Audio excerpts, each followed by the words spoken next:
Medeth may natatanggap na malaking regalo. Ano kaya ang laman na ito? Yan malalaman na natin yan mamaya.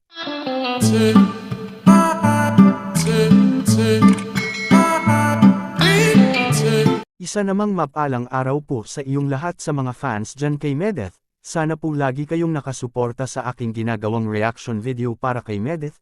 At kung nagustuhan nyo man ang kwento, sana wag nating kalimutang mag-subscribe sa maliit na channel na ito. Grabe ang swerte naman ni Medeth ngayon, na makakatanggap ito ng malaking regalo galing sa kanyang mga solid supporters. Dito talaga natin makikita ang isang pagmamahal ng mga viewers para kay Medeth at pagwalang sawa sa pagsuporta sa kanyang mga ginagawa sa kanyang buhay, na ang una niyang gustong gawin ay ang tumulong sa mga taong mahihirap, kaya hindi talaga nag-aksaya ng panahon o araw si Medeth.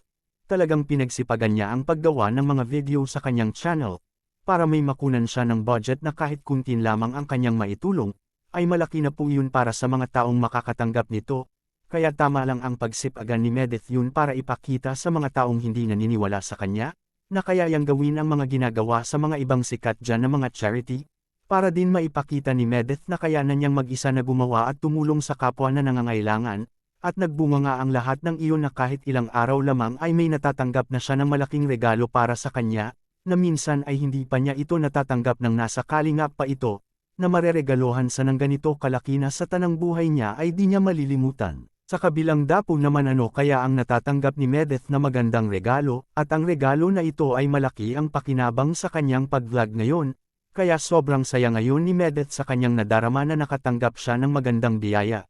Galing sa mga taong may paniniwala sa kanyang kakayahan na kayanan niyang tumayo sa kanyang sariling mga paa, kaya malaki ang kanyang pasasalamat sa mga taong nakapalibot sa kanya ngayon, at malaki din ang kanyang pasasalamat sa itaas na hindi siya pinapabayaan at binibigyan siya ng lakas ng loob, kaya deserve talaga ni Medeth na magkaroon ng ganyang regalo para may magamit siya sa kanyang magandang hangarin at kabutihan, at ito pala ang regalo na aking sinasabi sa inyo, na sobrang special para sa atin na magkaroon tayo ng ganito, ating panuurin sa maikling video.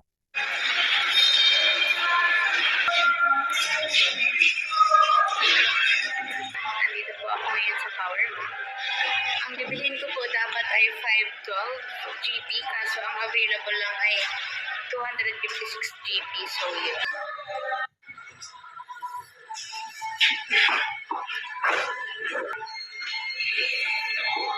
Guys!